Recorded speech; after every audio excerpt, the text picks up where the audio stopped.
I've got friends that are entrepreneurial. Yes. But they generally stick to a lane. Yes. Your lane's pretty, broad. It is and it isn't. Depends on how you think about it, I Dude, guess. it is. It is. It is. But to me... Okay, let me just push back on it. That how can you say... Yeah, I had a Lego business. Legos, business. Women's clothing. And then like a couple of ones that are like ministry, content, education space. Men's gatherings. Men's. Yeah, okay, you're right. They're different. I guess what's funny is they make sense to me. So I feel like I would say that, there's a big, broad range of the categories, and we can get into this later with some of the tips. I feel like they fit in a bucket that I've carved out of what I'm willing to say yes and no to. Does that make sense? Mm-hmm. And to me, these do. And so I can kind of trace the lines on how that is. But how is Alyssa through all this? Has that changed over time? Yes. But like I want to talk about like, hey, when do you know you need to go all in? Because generally entrepreneurial people, they just have vision. God gives them a lot of ideas. And for the 7 that they have, there was 30 to 40 that they could have done. And those others could have been good ideas even. Yes. And maybe even great ideas for someone else. But based on the season, based on whatever was going on, is like, just for me, this is not going to happen. Like there's a couple ideas I've had where I'm like, it's been 7 years, 8 years. I'm like, this needs to exist. Yeah. I'm just not the person to do it. Yes. And I don't, or I'm not in the season I could, but I'm kind of bummed it still doesn't exist. Yeah. And how does Alyssa react over the years as you come like, hey, I got this thing. What do you think? That's a great question. Yeah. You need a voice of restraint when you are a builder. Mm-hmm. You need someone that's a trusted voice that knows you, knows your skill set, knows how you're wired, knows what you're good at, to be able to kind of know when to unleash you and know when to be like, hey, that really is a bad idea. Like that's going to take us down a bad spot. And Alyssa's a great example of that. Now, early on in the marriage, we're getting into like marital dysfunction here now, but I always way over thought what I could do. Like, oh yeah, like whatever, that's a great idea, we can do it. Yeah. I never sober-mindedly looked at like, can we, should we, is it wise? And so I was always overcranked on that volume.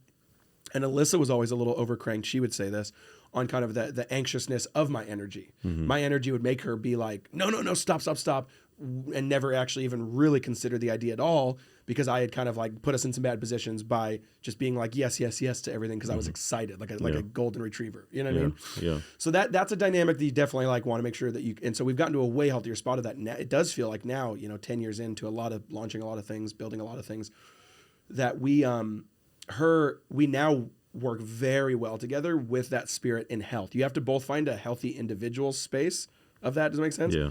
Like I have to be healthy in getting more wisdom. I have to be healthy in knowing just how to really, really think through a matrix and a grid of decision making. And she's gotten way healthier in like almost like trust of like, hey, this is who you are. This is what you're really good at. But let me just make sure that I want to give you a few pieces of information. Yeah. Like, hey, I don't think. And so then what's funny is when that happens, then I really trust her of like, oh, you're really putting a red light on this one as a stop sign, more than you usually do. I need to really pay attention to that. And she'll even say that, like sometimes she'll be like, hey, I really don't think this is a good idea, but I do trust you on this one. Mm-hmm. So like make the decision, just pay attention to what I'm saying. Mm-hmm. So you have to like learn to kind of live in all that. But to your point too as well, yeah, there's so many fun ideas I have. I almost keep a journal of just like fun ideas, fun things.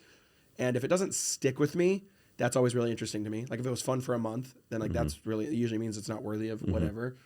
And then 2, I think you nailed it.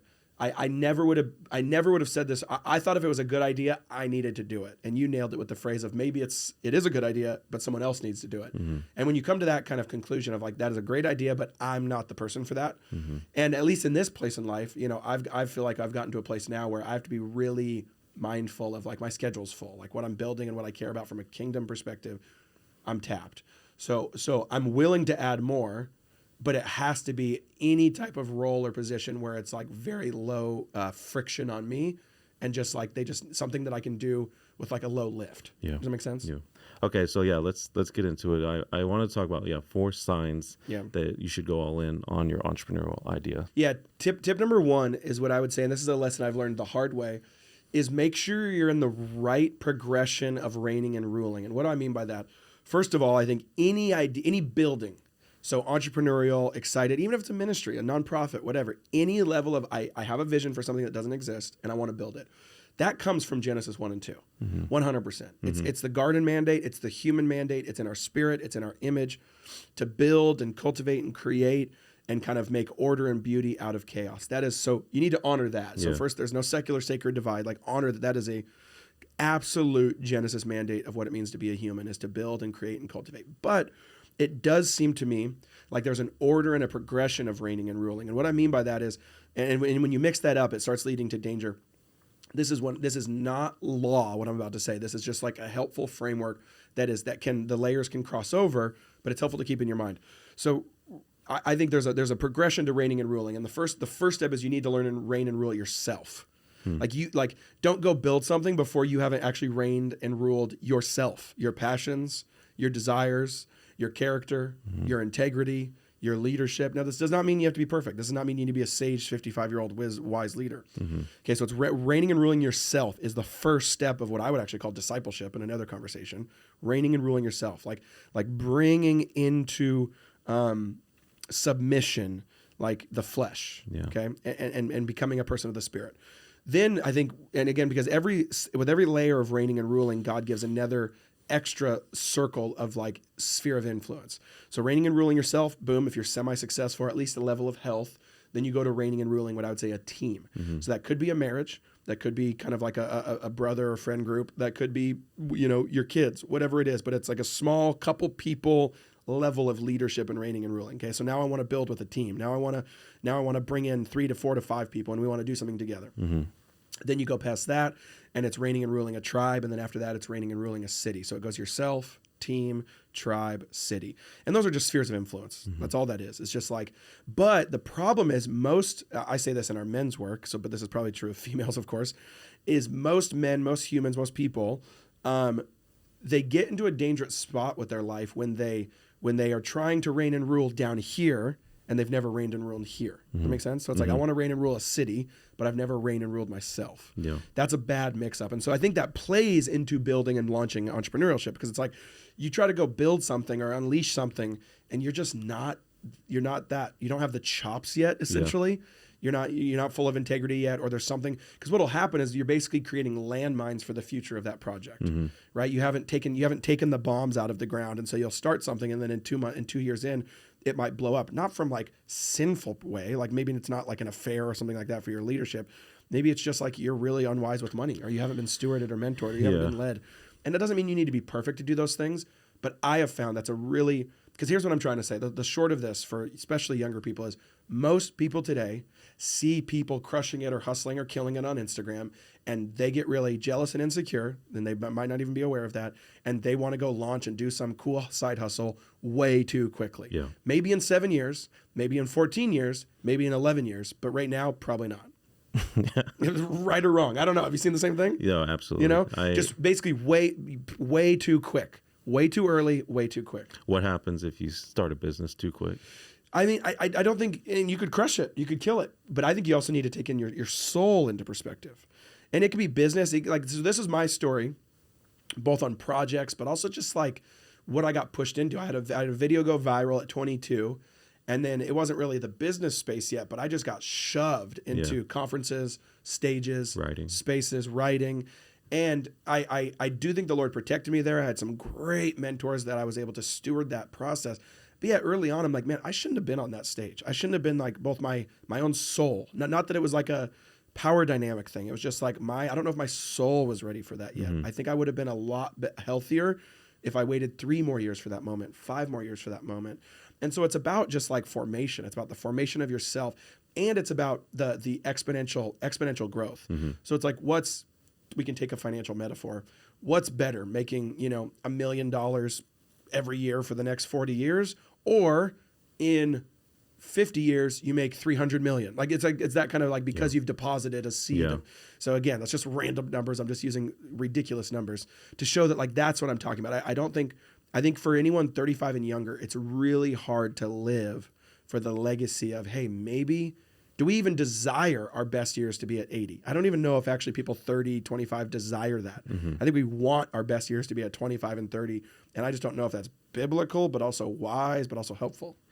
I'm thinking about you talking about people kind of rushing what they're doing. I think a lot about Ephesians 4:1. I usually repeat that a lot to younger leaders because I definitely get the privilege to be around younger people that with good intentions want to impact the world. They want to do something that does just helps people. And Ephesians 4:1 talks about like walking in the manner worthy of the calling in which you've been called. Which you talked about the comparison piece where sometimes we'll start things and it's like just because someone else did 100%. it. And I think we kind of flip the verse too. Instead of walking in a manner worthy of the calling in which you've been called, it's run in a manner worthy of the calling someone else has been called in. And so I kind of view entrepreneurial ideas or new initiatives almost like a door. You're asking God, hey, is the time ready for this? Or can you help me walk through this door? Can you open this door for me? And sometimes we see another friend walking through the door. Oh, another friend, they got to write the book or they got to do this or start this or they're getting favor here. And you just get antsy. You're like, come on, God, can you open this door? And eventually like, I'm busting this door down and you bust through it. And my experience through failure and experience when waiting has been like, if you bust the door down, it's one of the scariest places to be is finally on the other side, but you did it in your own strength. Because then you have to continue to beg God to help you do it, but you feel this like scramble and anxiousness inside rather than when God does open the door. Sometimes I don't think he definitely doesn't get credit, God, for when he thrust you through a door and you're like, man, I wasn't even trying to go through this door. You thrust me through it. At least you have the grace and the confidence of saying, instead of begging, okay, I did this myself, but will you please help me because I can't do what is needed here. You can say, God, I didn't even want to go through this door. You opened it or you thrust me through it. So if you started it, can you finish it or can you provide for it? Have you experienced some of that? Yeah. I mean, it's hard because God works in so many different ways that I could probably pinpoint to one where it's like, he pushed me through. I could pinpoint to ones where he closed the door. And so I think that's just being sensitive to the Spirit. And I think for me, even just like my vocation, whether, my core calling, because I think there's core callings and I do think there's auxiliary callings, supplemental callings. Absolutely. My core focus is to teach people about Jesus in like a fresh and unique way that's also very like orthodox and old, but just like basically to my generation, to younger people. And,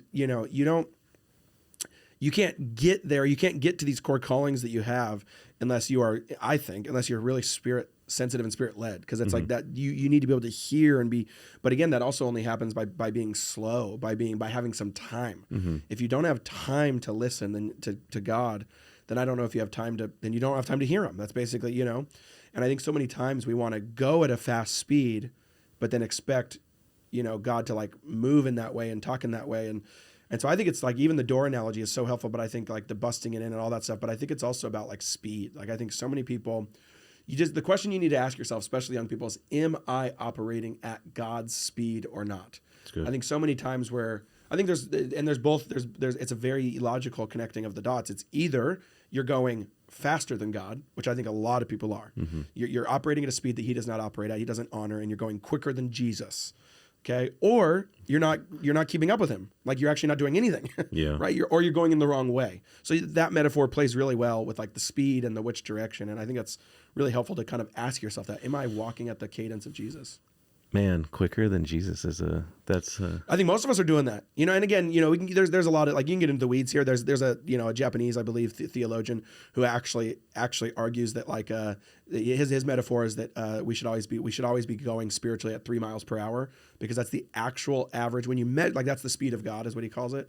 When you measure a human walking in a non-hurried way, meaning they're just kind of leisurely strolling in Central Park or down at whatever, it's about 3 miles per hour. And he's like, that is the spirit. That's the spirit in which Jesus walks. And so if you're walking 5 miles per hour, you're too fast. And of course, he means this as a metaphor. And if you're walking slower than that, then you're not keeping up with Jesus. And think about it. To be in relationship with someone, you need to be going at their speed. You can't talk with someone. You can't talk with someone if you're running and they're walking.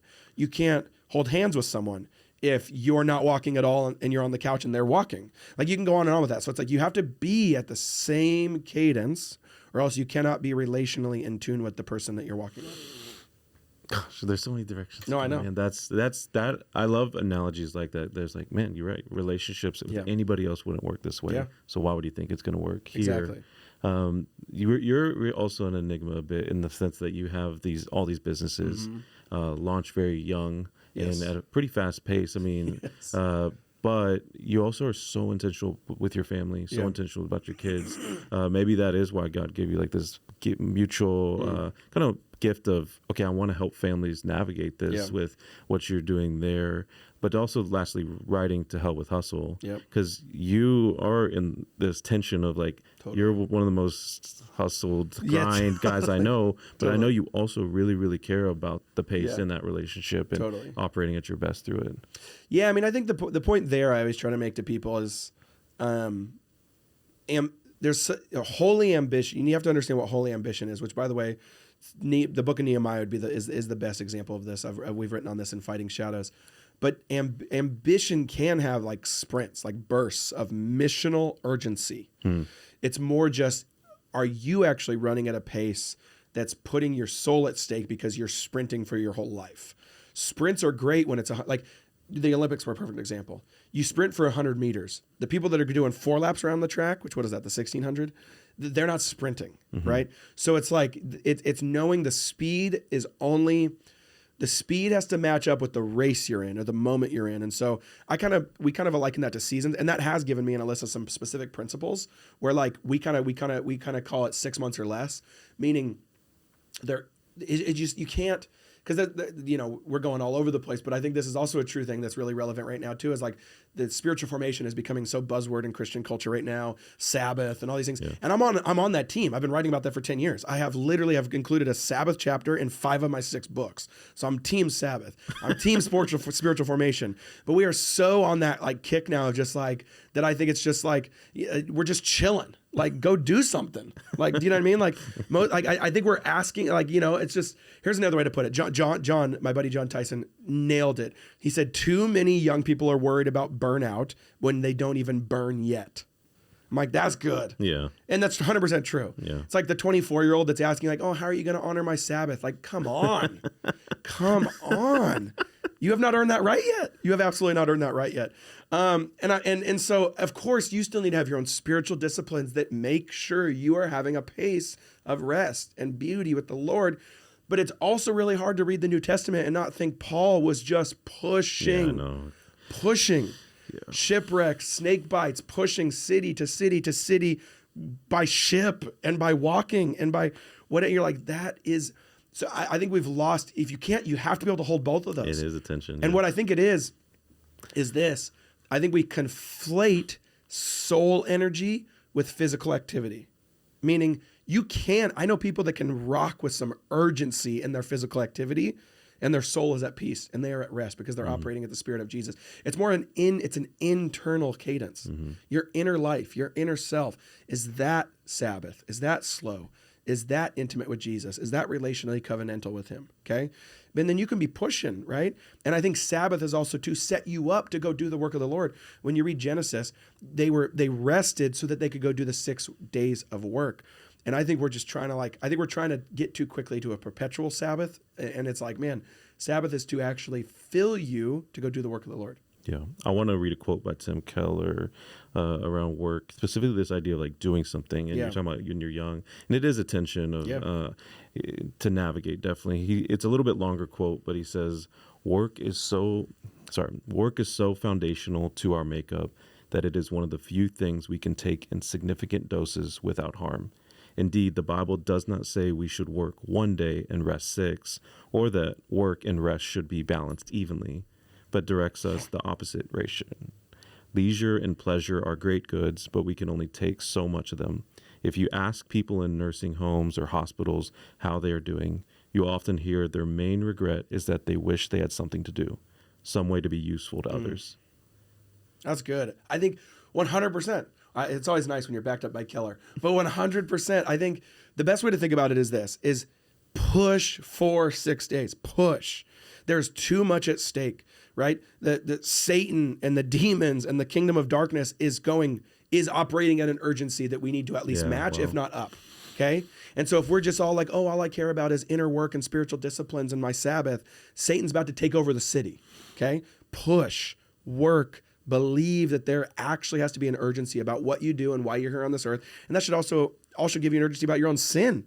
Like, I want to throw off sin because of urgency in the world, because of what's at stake. but then Sabbath well and Sabbath hard. So I'm that guy, man. I'm like, I push super hard for 6 days and then I rest super hard for a day. And it just, guess what? It just feels like that's how God created it to be. Yeah. When you're locked in in that cadence and you nail it, when I nail it on a week, and I don't mean like my, accolade wise, I just feel like, oh, that was the cadence that I was meant to operate at. Yeah. Inner life, outer work, rest, work, etc. When I nail it in that 7-day cadence, that 7-day rhythm, it's just, I almost laugh. I'm like, oh, it's as if God meant it to be this way, right? So I push, and then I feast and I celebrate and I have a cigar and I have the Jenny's ice cream and I play with the kids and I jump in the pool and I go on the rope swing and I do whatever. And then all of a sudden my heart's just full and boom, let's hit it another 6 days. Like that's what it is. You have to operate at that cadence. And I think you can't, and when you're building things and young people and stuff like that, you need to operate at that or else it's just, I just don't think it's right. It's not the right pace. Yeah. Yeah, that's a strong start, and I think sets up kind of the posture going into the second one. So we kind of acknowledge the rule and reign of God in all this, that this is a theological thing.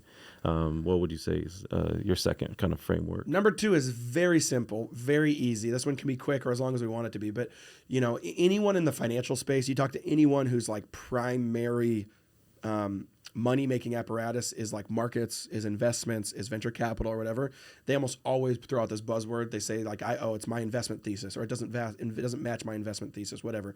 And basically what they mean is they have come up with a grid. Yeah. They have come up with a matrix. They have come up with a thesis that I believe my money, stewarding it for God or God's money, is going to be stewarded the best if I deploy it this way. That's that simple. That's an investment thesis. Okay. And so I'm just using that again as a metaphor because this doesn't have to mean financial, but if you're listening and you're trying to wonder, like you have to, don't do anything until you have one of those. Yeah. Now, of course you sharpen it over time, you learn over time, but start with one and it might be wrong and you might delete it in 2 years based on your feedback you've gotten, but you need to have one. And so it's like, what is that? So for me, mine is I almost always will not do anything without a partner. I almost do nothing alone. Everything I could name, clothing businesses, men's stuff, family stuff, preachers and teachers, even real estate stuff I've done, it's always with a partner. So that's one, right? I won't tend to do stuff that doesn't have an explicit kind of like genuinely helping people philosophy. Okay, so there's some that are very clear on that, obviously, like ministry-based ones.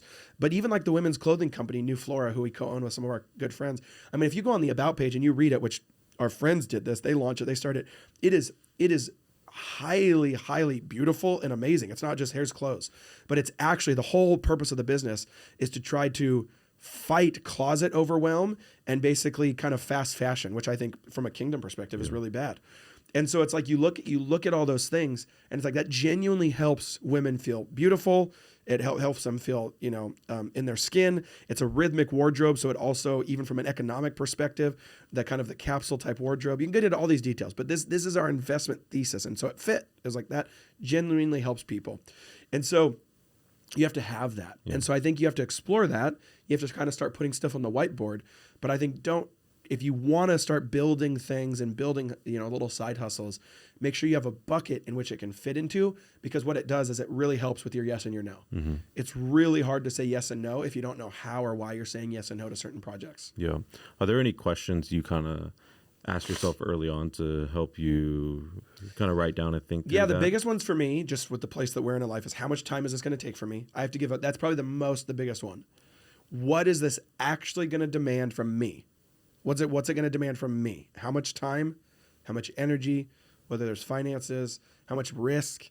So that's a big one for me, is what is this going to demand? And I've gotten more sober with that over the years. I feel like I'm way better than I was 10 years ago of being really realistic, but also probably knowing what it's going to take from me to make it successful or to help it or to give it the time and energy it needs.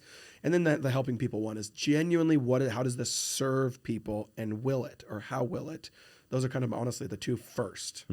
You mentioned kind of a 3-layered philosophy on calling as a core. You used the language core. Yeah, Can you explain that? Yeah, I just think I think maybe here's another way to kind of explain it from a different angle. I think God does put most people on earth for like one reason. And I don't mean like one moment, like but I mean like just your wiring, your talents, and your gifting is so, I just feel like maybe I'm just the people in our community, or I feel like I study people now. And I'm like, it's so obvious. I don't know if you know, you're like, you can know someone for 30 minutes and be like, that's you for the rest of your life. Yeah. That's you. And it's like, so it's like that has to be harnessed, that has to be understood, and then that has to be deployed and it has to be released. Okay. But there's a difference between calling and assignments. Assignments can be any which way that you've been, that 3 months, 6 months, 1 year, that just serves the calling, but it does, because that conflation, by the way, is I think the death nail to a lot of people 35 and under. They want every assignment to feel like they're calling. Rather than it won't always feel like that. Just as it fulfilling the calling, right? Kind of like warfare strategy. Like the warfare strategy is that the United States of America wins, right? The assignment might be some guy filing papers in the Pentagon, but that is still fulfilling the calling. So I think sometimes like there will be different seasons for you where you're doing that. And I think a lot of times young people, they always want the calling for their whole life to feel like I'm on the front lines just shooting the gun. You know, and it's like, that's not always, your assignment is sometimes going to be resting. Even like in deployment, like you're deployed and sometimes you're back home resting. That's still the assignment for your calling. So I think that's a helpful way to think about it. And again, the way I phrased it earlier that I think about it sometimes too is just there's core calling for me. There's like, this is like, if everything goes away today, I want to serve men and serve families. I want to teach men about Jesus. I want to teach families about Jesus. That does feel core to me. Okay. Women's clothing company doesn't. It feels like it fits the investment thesis that we've created, but that doesn't feel core calling. And so that's another helpful way to think about it is what's just the thing. And the best way to think about it is this: if I die in 10 years, what do I want to have dedicated? And I can only dedicate myself to one thing for the next 10 years. What is it? That's your core calling. Anything outside of that is just helpful for good reasons, like building assets, building a family legacy, serving people, whatever.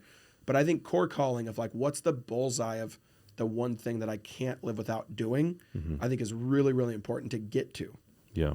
My wife has started doing life planning. Oh, yeah. And that's like the discovery process of that is perfect. Yeah. It's been cool as I'm more of a convener and these high capacity young leaders. And then she's now walking with them and saying, okay, let's go really deep and granular. Clarity. And I love story-based discovery finding for your purpose. Cause you start realizing, wow, I'm 100%. Seeing God's like, hand on it all. Yeah, like, because this is from 3rd grade, and this is from middle school, and this is from my parents. This is from a grandparent that meant a lot to me, and I'm seeing this like theme, these values. Like I've kind of seen, my view of it has generally been there's values I care about, and those vehicles can change 100%. For those values. And and sometimes I see even ministries or leaders be like, why don't we connect? And I think it's because like you guys have the same values of, let's say, evangelism, but your vehicle you've chosen is so different. And so that's why he's like, y'all don't disagree on, we need people to know Jesus. Y'all just would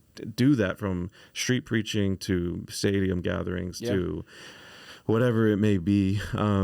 For you, do you it sounds like you're getting really clear, and the more clarity you have, the more you're just gonna make confident decisions. Do you and your family have, or you personally have kind of a mission statement?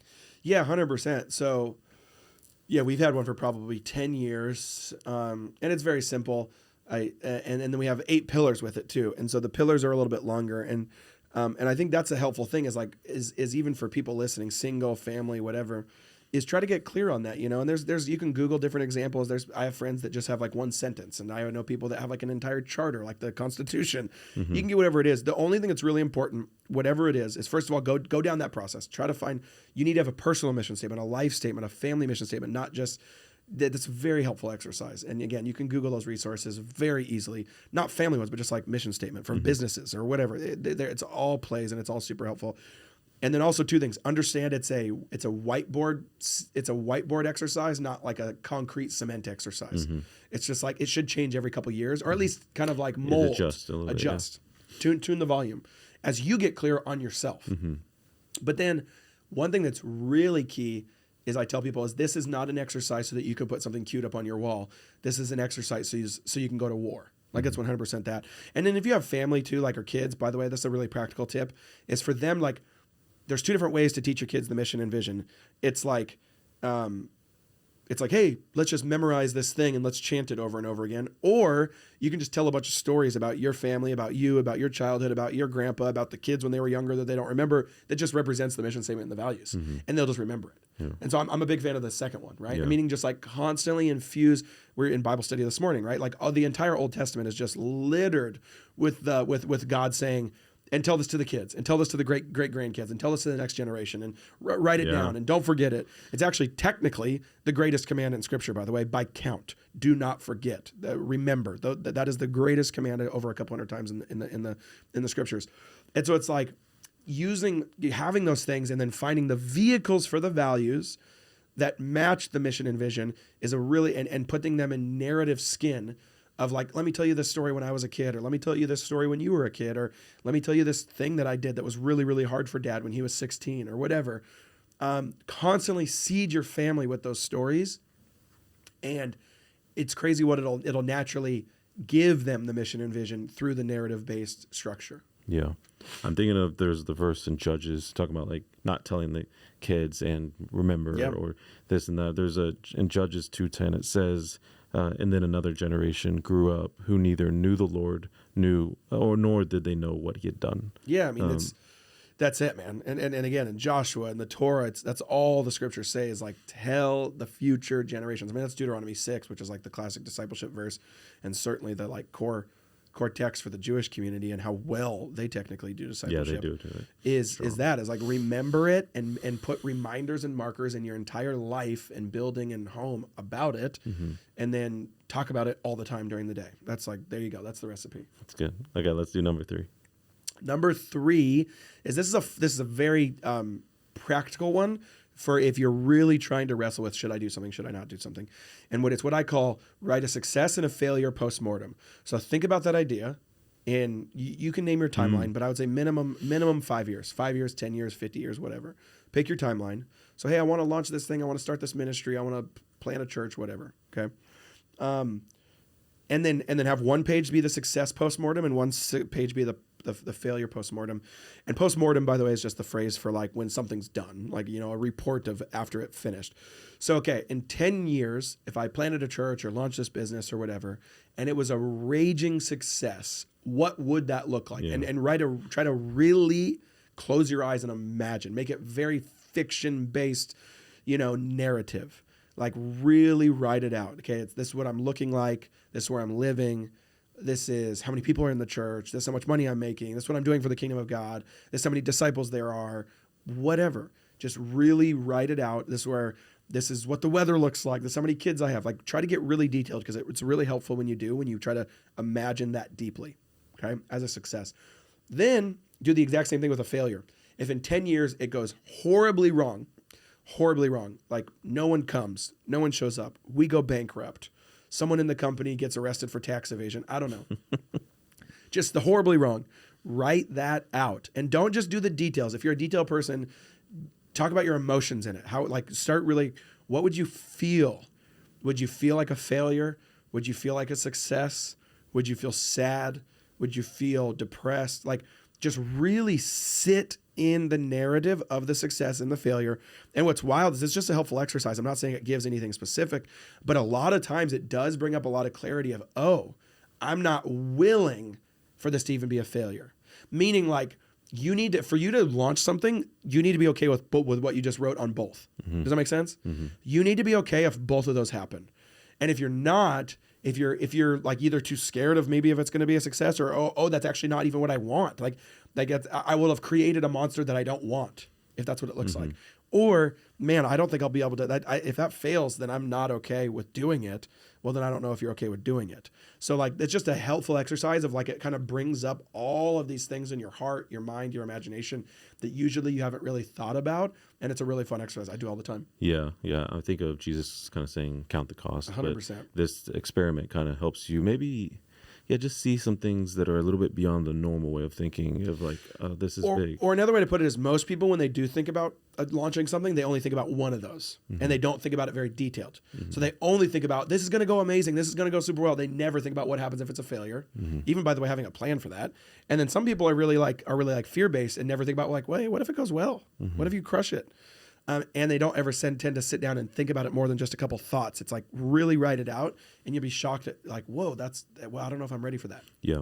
It's funny you bringing up this idea of like, think about if it was a success or when we went to Art of Teaching at your place in Hawaii, and there was something John Mark Comer said that I had never really thought about, that I had fallen into a rhythm and routine of doing, is he said generic prayers get generic answers. Specific prayers get specific and specific answers. prayers get specific answers. Yeah. And I've definitely fallen into a routine of like, you kind of just start saying some of the same stuff where I'm like, man, if someone talked to me all the time, it's like, dude, you don't, it's like, you don't even feel it or mean it or think that you just. Yeah, that's a great way to put it. Like if someone was in conversation with us and like we have 7 conversations in a row with someone maybe that we just met or ever in a relationship with, and they're kind of glazed over and they just ask the same questions, that you're kind of like, dude, what's going, like, you don't care. Like, yeah, that's funny, but we do that to God. Yeah. But thinking, even, hey, this is kind of, I'm getting very granular and specific, and this God is what I mean, if it's of you and I'm aligning with you, will you do this for me? I'm asking specifically for this, and he's a father, like, we have, I got 3 kids, like, I want them to be as specific. Sometimes I'm actually even trying to rip out specificity from them, because I'm like, no, like, tell me more. Give me, like, what do you want it to look like and all that. And so 100% that's a father's heart. All right, last one, we alluded to this one, but I think we can kind of sit on it for a second. And basically, even if your thing you want to launch is a good thing, is it a distraction from your core calling? Mm-hmm. And so we kind of talked about that with core callings, supplemental callings. We kind of talked about that with callings and assignments. But you have to ask them that question of, because here again, this is the problem, is a lot of young people will do a lot of they think here's the conflation. They think because it's a good idea, I've checked some boxes, that I must do it. It's like, no, you might not must do it. There might be something greater that's at stake. Like God might have you, go to the nations or revival over here or something in 7 years from now, that this is going, you have to soberly ask that. Mm-hmm. Is this going to be a distraction to the main bullseye of why God has me here in this place, in this school, in this dorm, in this city? And just because it looks fun, or just because need some money, or just because people on Instagram are doing it. Like, those can be good, fine reasons. Those don't feel sinful or wrong, but they feel like a distraction. And I do think distraction does tend to be a huge kind of enemy to people right now. Like, distraction is kind of sucking. It's making people. I don't want to use, like, I don't want to.